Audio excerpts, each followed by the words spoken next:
Haleluya, kita akan dengarkan firman Tuhan yang terambil dari kitab Keluaran pasal 2 ayat 23 sampai 25. Keluaran 2 ayat 23 sampai 25.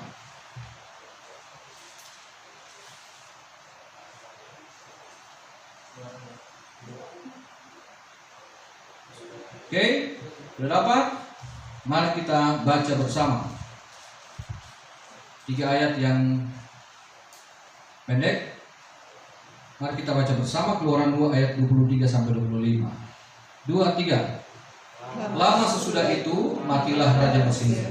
Tetapi orang Israel masih mengeluh karena perbudakan, dan mereka berseru-seru sehingga teriak mereka minta tolong karena perbudakan itu sampai kepada Allah.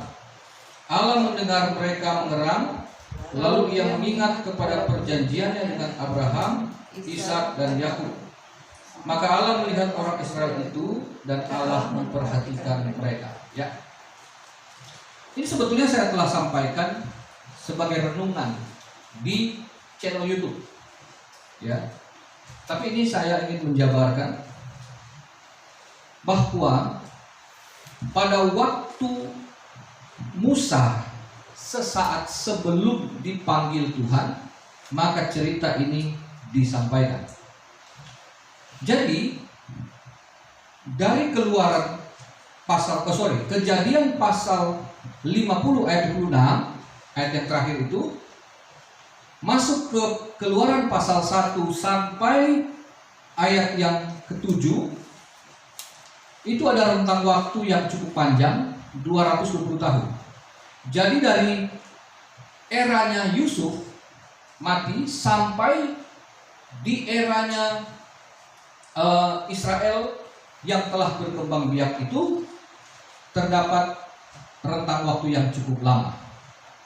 Itu sebabnya di ayat 8 dikatakan, kemudian bangkitlah seorang raja baru memerintah tanah Mesir yang tidak mengenal Yusuf. Jadi ini dinasti baru maksudnya muncul. Jadi bukan lagi dinasti yang dulu yang di eranya Yusuf. Ini udah beda. Nah, ini adalah Tutmose pertama.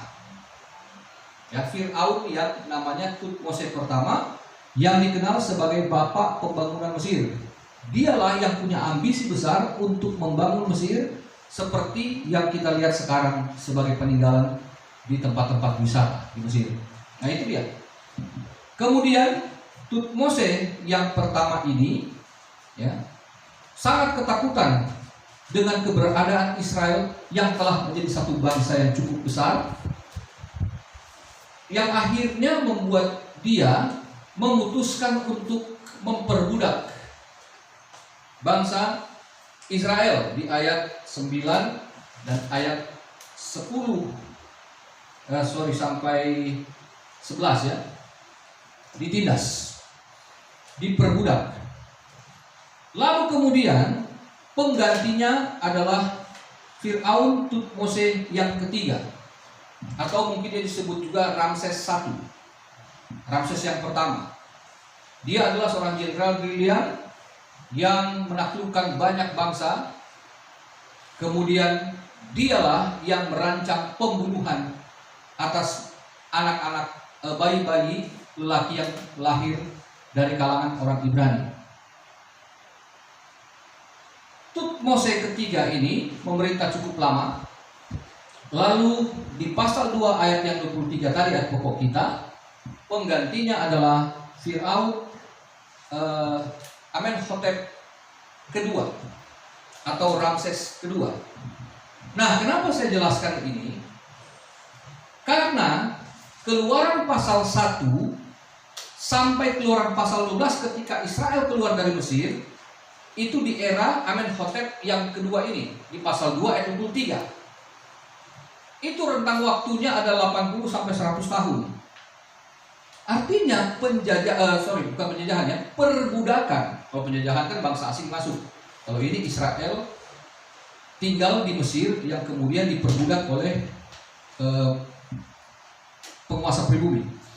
Nah, dari yang kita belajar ini, begitu panjangnya perbudakan itu yang membuat mereka menjadi putus asa, kemudian mereka merasa sangat tertindas, lalu mereka kemudian mulai berseru kepada Tuhan. Nah, ketika kita membaca ini, perhatikan di situ bahwa sebelum Israel menerima pembebasan melalui Musa, maka sesungguhnya kita dapat mengambil pelajaran di sini, yaitu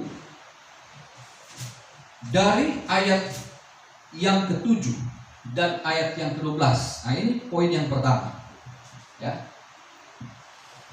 Ketika mereka berseru-seru, Israel berpikir bahwa Tuhan yang dikenal, yaitu Allahnya Abraham, Ishak dan Yakub, adalah Allah yang saat itu bagi mereka belum seperti ketika Musa telah menetapkan aturan-aturan hukum peribadatan kepada Allah.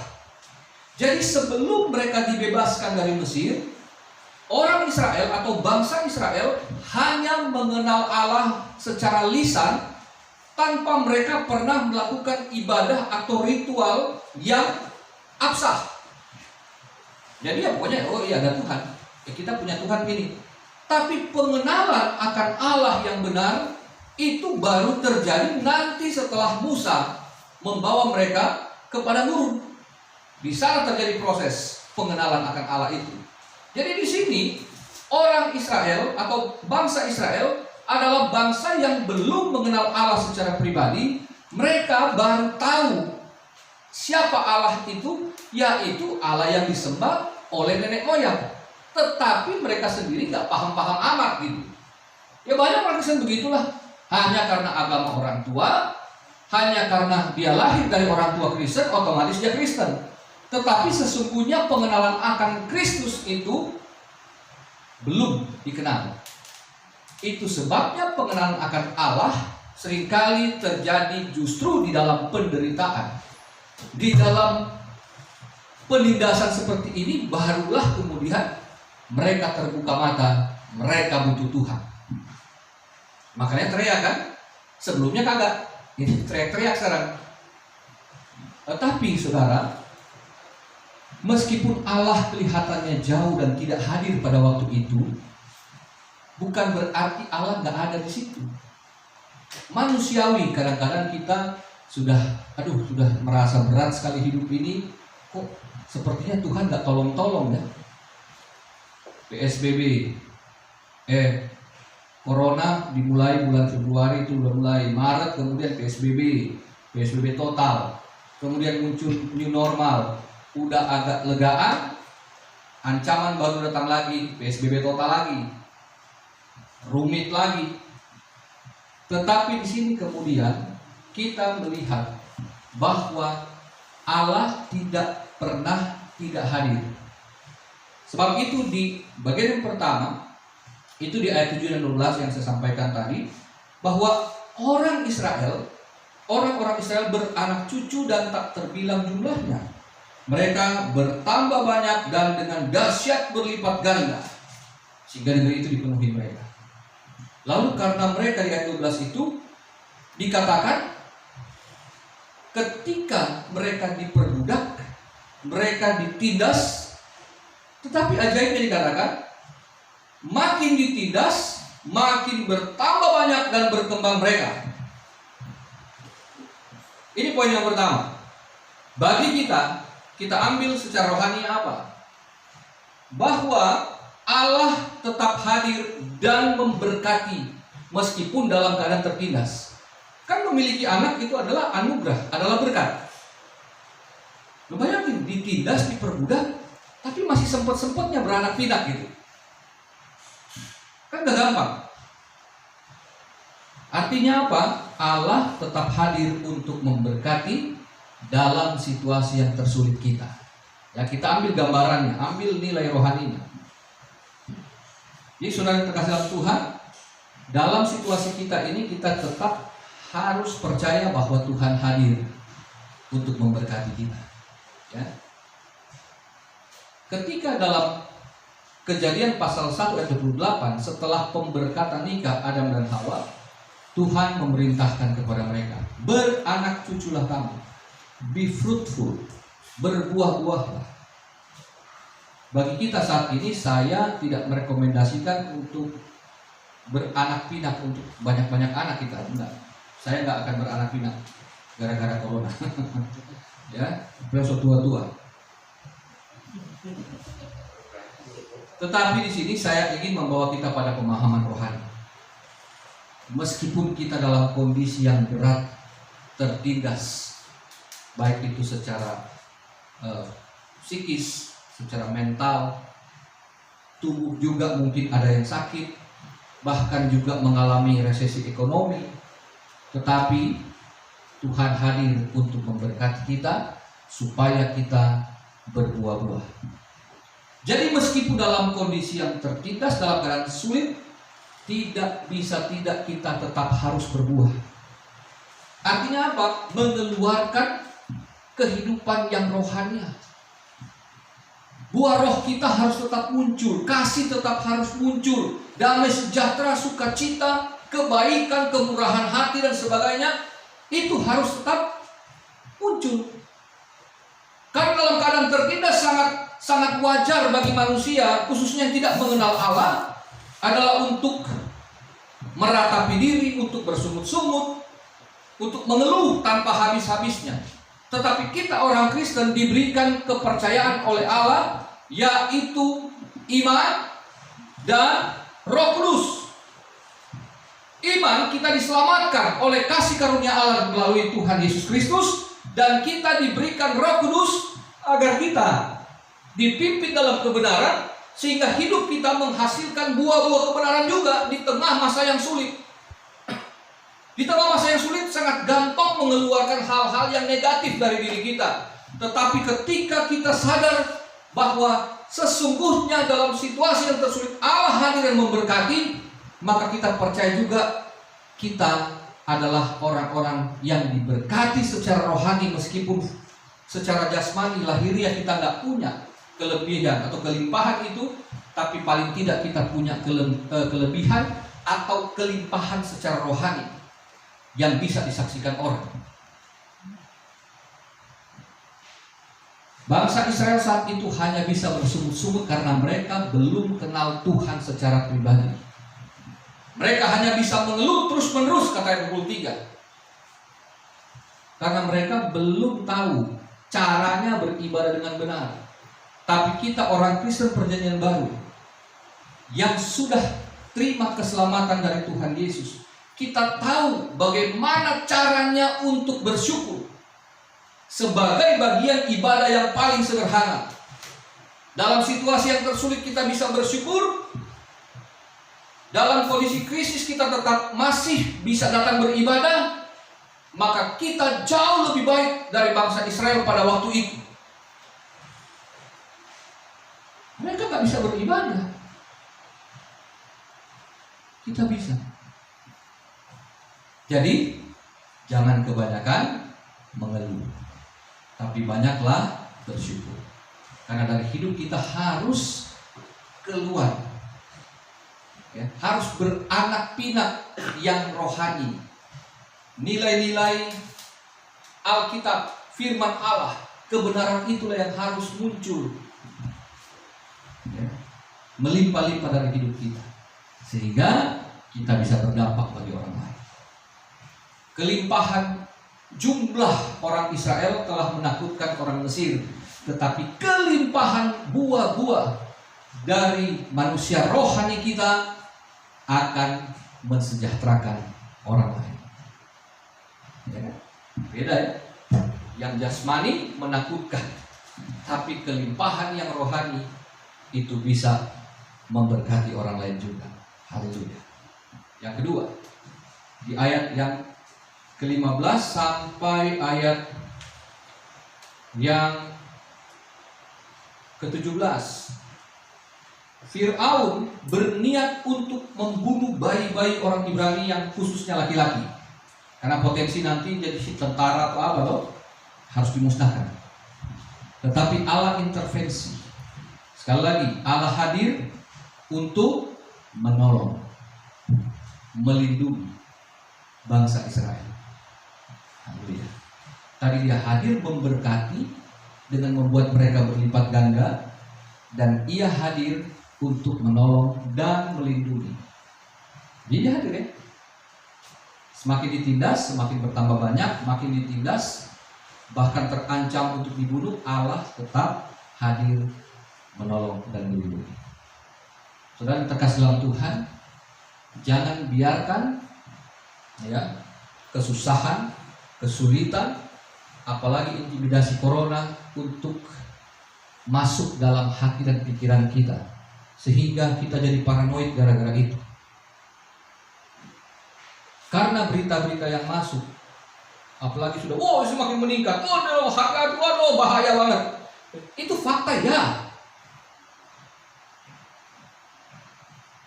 Tetapi tidak berarti itu dapat mematikan iman dan pengharapan kita. Fir'aun berencana membunuh anak-anak perjanjian Allah. Itu sebabnya di ayat 24 yang kita baca pasal 2 tadi, Tuhan ingat akan perjanjiannya. Perjanjiannya itu melalui anak-anak Israel yang tergenapi sebagai janjinya kepada Abraham, Ishak dan Yakub. Coba dibunuh oleh iblis melalui Firaun, dan Tuhan intervensi sehingga selamatlah anak-anak laki-laki Israel. Tuhan pasti intervensi untuk menolong dan melindungi kita agar iman kita tidak jatuh. Yesus berkata, aku melihat iblis, tapi aku telah berdoa untuk supaya kamu tidak jatuh, supaya imanmu tidak gugur. Karena hari-hari ini banyak orang yang bisa gugur imannya, pengharapannya, karena situasi yang semakin gak jelas ini. Sudah cukup lama dan hancur-hancuran, seluruh dunia kacau balau. Prediksi para pakar ekonomi, keruntuhan ekonomi gara-gara corona hanya dalam sekian bulan ini, pemulihan ekonomi diperkirakan 10 tahun ke depan. Jadi corona menghajar 6 bulan sampai 1 tahun, tapi kerusakannya itu berdampak sampai 10 tahun ke depan. Baru disalahkan. Makanya disebut grafiknya itu adalah bentuk Nike. Dia begini, rontok lalu dia naik. Dia bukan begini-begini, bukan begini-begini, grafiknya bukan begini, bukan begini, tapi dia bentuk Nike. 10 tahun. Buset, lama banget saya bilang. Tetapi kita harus percaya bahwa Allah yang berdaulat atas hidup kita, yang menguasai hidup kita. Jangan sampai berita-berita atau situasi yang kita lihat memang itu real. Kehancuran itu real. Corona membunuh real. Tetapi jangan sampai membunuh iman kita. Jangan sampai membunuh pengharapan kita. Tapi kita harus tetap percaya bahwa kita punya perjanjian dengan Allah, yaitu perjanjian baru yang telah dimateraikan oleh darah Yesus. Bahwa kita terjamin. Meskipun harus lewat yang sulit, yes. Tetapi pencobaan-pencobaanmu adalah pencobaan-pencobaan yang biasa, yang tidak melebihi kekuatan manusia, karena Allah setia. Setia pada apa? Pada perjanjiannya. Kita umat perjanjian itu selalu dilihat oleh Allah. Sebab itu di pasal 2 ayat yang ke-25 itu, maka Allah melihat orang Israel dan memperhatikan mereka. Kita umat perjanjian di mana Yesus berkata, aku akan menyertai kamu sampai kesudahan zaman. Kita sedang menuju ke kesudahan zaman, dan di dalamnya itu ada fase yang sulit bersama dengan corona. Ya kan? Fase di mana corona berkuasa, merajalela saat ini. Tetapi kita juga aman bersama dengan Yesus, karena Dia menyertai kita di fase yang sulit. Ia memberikan jalan keluar sehingga kamu dapat menanggungnya. Itu kan semua di 1 Korintus pasal 10 ayat 13. Beri jalan keluar bukan berarti begitu kasih jalan keluar selesai, bukan. Tetapi dia kasih jalan keluar, masalahnya masih ada. Tapi ia memberikan kita kekuatan untuk dapat bertahan. Bertahan apa? Termasuk dalam corona ini. Gereja akan tetap hidup.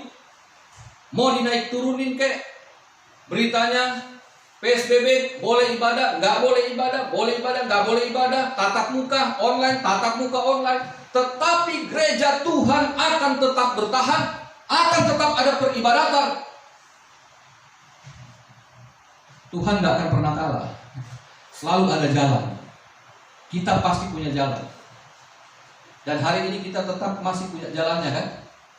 Corona selesai? Belum. Tapi ibadah tetap jalan, baik tatap muka maupun online. Tetap jalan. Karena Tuhan memberikan kita kemampuan untuk bertahan di tengah badai ini. Terganggu keuangan? Ya. Pendeta? Sama. Tapi anehnya tetap bertahan. Karena meskipun tidak seperti yang biasa, tetapi Tuhan tetap memberikan kita kecukupan. Tidak kekurangan, meskipun tidak berlebihan. Karena Tuhan memberikan kepada kita kemampuan untuk melewati itu. Diberikan kita kuasa. Makanya Yesus bilang, beban yang kuberikan kepadamu itu enak dan ringan untuk dipikul. Ada beban? Iya. Tapi katanya ringan dan enak.